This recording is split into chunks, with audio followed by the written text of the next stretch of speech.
By the 1880s, Leadville was the second largest city in Colorado, built on silver, sweat, and ambition. The wagon roads carved into these mountains became the route of the Silver Kings.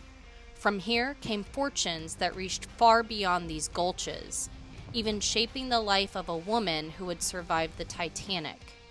This 20-mile loop isn't just a drive, it's the bones of an empire.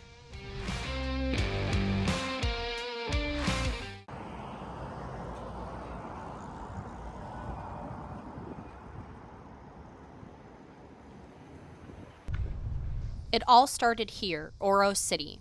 In 1860, miners pulled nearly $4 million in placer gold from California Gulch, one of Colorado's first rushes. By the 1870s, the gold was gone, but the waste rock was rich in silver. That discovery transformed Oro into Leadville and set off one of the greatest mining booms in the American West. This red brick building is all that remains of the Yak Power Plant. Built in 1903 as a coal-fired steam plant, it powered Leadville's mines for just 6 years. By 1909, cheaper hydropower from Glenwood Canyon's Shoshone plant replaced it, and the Yak went dark.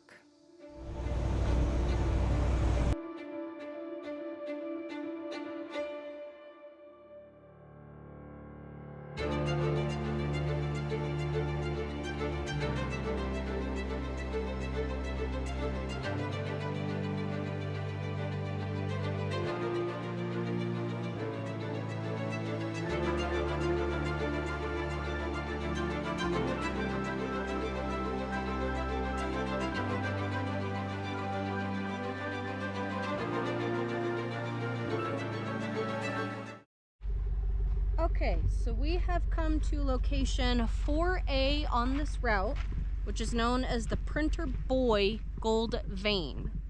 There is a little parking spot right here that you can walk across to where the mine opened. It is obviously gated off. Please don't break the gates. They do it for safety reasons, not just to keep people out. Oh, looks like the train's about to come.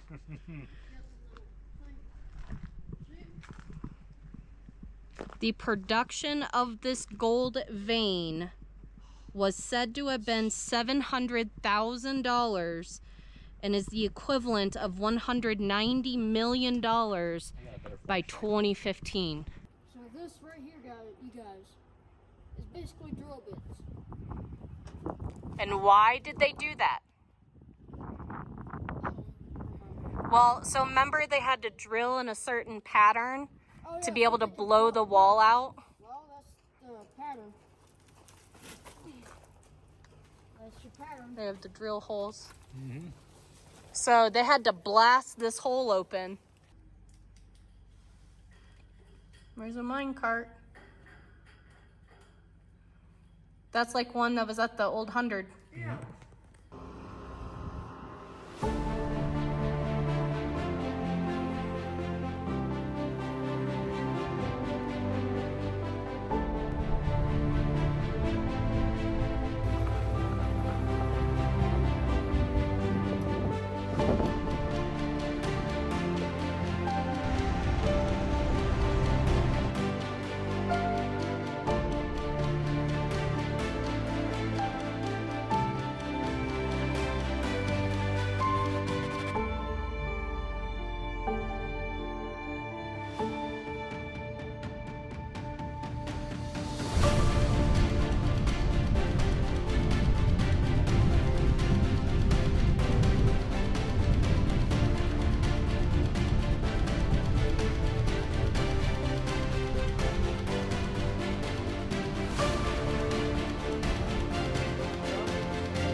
Ore meant nothing without a way to move it.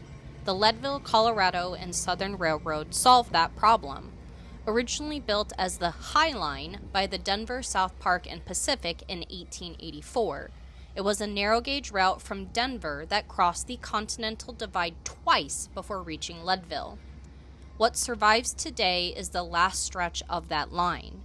In 1987, Ken and Stephanie Olson bought the abandoned tracks and locomotives, reopening it as a tourist railroad the next year. Their family still runs it today, keeping the Highline's history alive.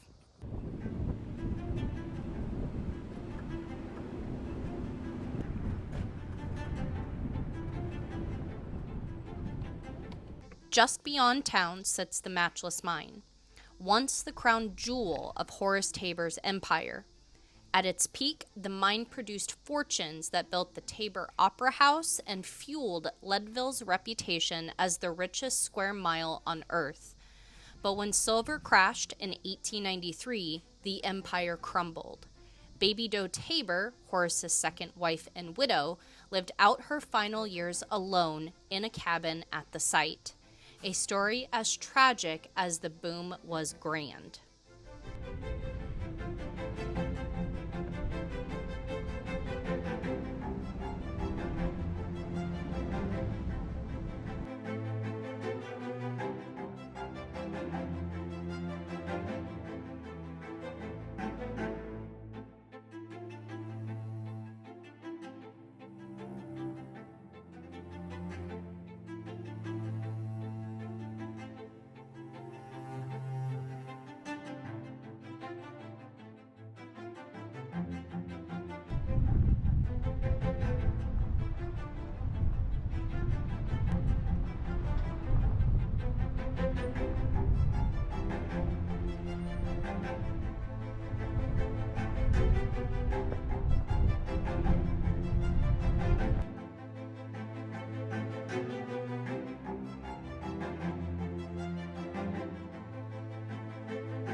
This is actually not a point of interest on the route to the Silver Kings. Oddly enough, though, this is pretty still intact. There's several tailing piles, and actually, according to Onyx, over there is the Monarch Mine. But yeah, you can actually come off of, what is this, County Road 3, I think? You can drive up there, and you can actually park up on top of the tailings and kind of see the track for the mine carts when they would come in and dump the ore. So we've been here before, and it still looks pretty intact, to be honest. I believe, I looked it up, I think this is called the Adalia Mill, which is weird because the Adalia Mine is clear over there. So I assume it facilitated more than one mine. So we drove up to the top, and this isn't tailing piles where we are, but this is a tailing pile, that's the tailing pile. So I think Jared and Levi have actually walked out here before, and obviously other people have walked out here. And then you can get over there is the Silver Spoon shaft. It started washing away here, but you can see County Road 2. There's the Silver Spoon shaft.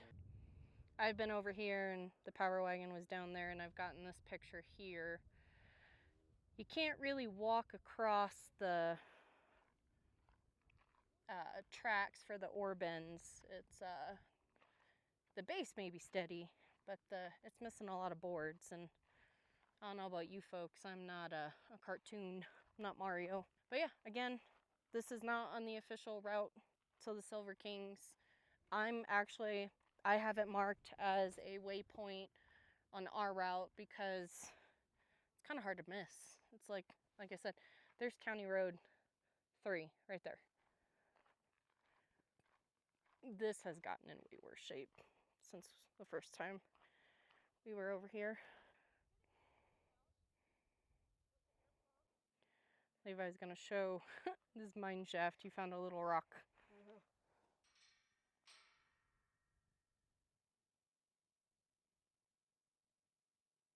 She gone. Mm-hmm. And I assume that was for the, yeah. Yep. But it's got the layout of an air compressor with a hoist house in the same building. And they may have been in the same building. Yeah. And they just had the head frame over here so they can load the miners up Yeah. and down. And then they can tune on over to the mill. Yep. Who knows? Yeah, that's a deep thing. There's some cable over there. Definitely worth checking out though. I don't know how much longer this structure is going to be here. I don't think they're doing any preservation. Next up on the list is Stumptown. There is not a whole lot left of this town. It's pretty much underwater for what's left, so you can't even walk to the buildings. And it's been a few years since we have been there, so we're going to see if any of the buildings that were there when we were there initially are even still there. Mm-hmm.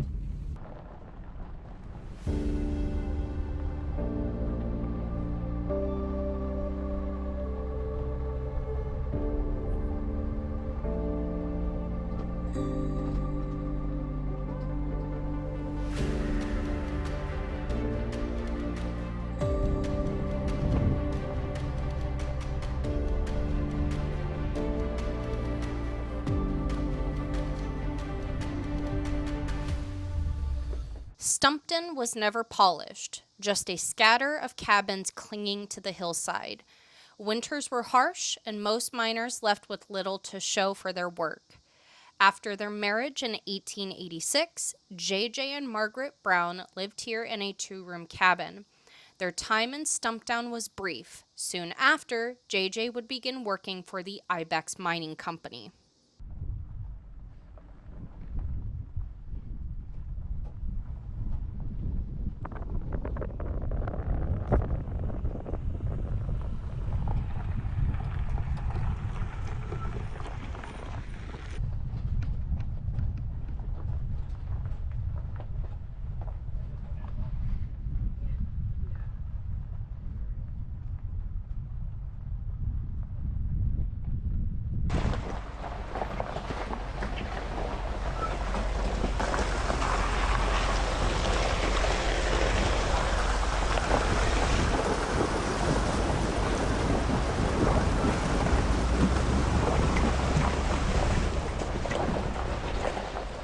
The Ibex is where everything changed.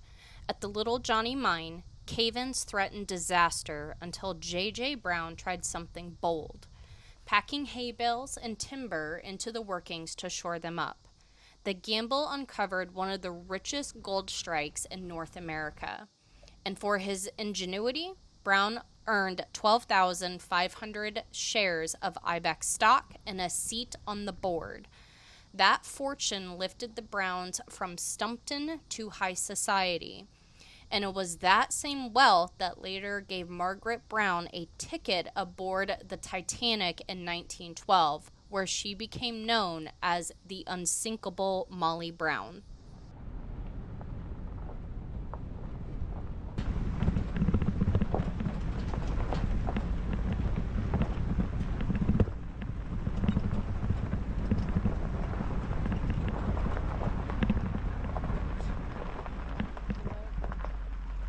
In our experience of looking at these places, this would have been 1, 2, 3, 4 air compressors. This was a big operation if it had 4 air compressors.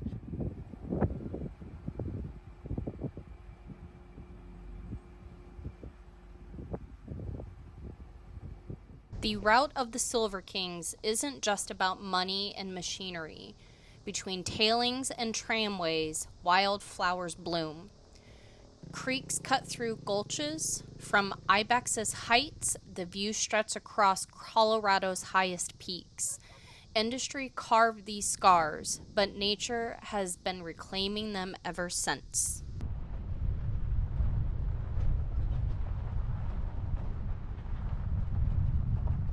This loop is more than a back road above Leadville. It's a drive through history. Each stop tells a piece of how Leadville rose, boomed, and endured. The silver is gone, but the route of the Silver Kings remains, a living monument to ambition, resilience, and the empire that once ruled these mountains. Found this old rig. This little thing's got some stories to tell. By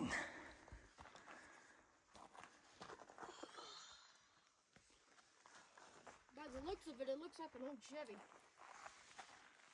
Nope, old Ford.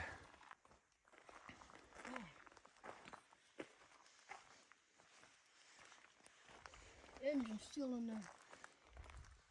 Yep. Old flathead V8. Uh-huh.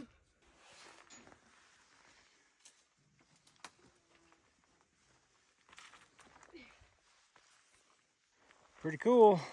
We've tracked this route and marked the waypoints along the way so you can follow it for yourself.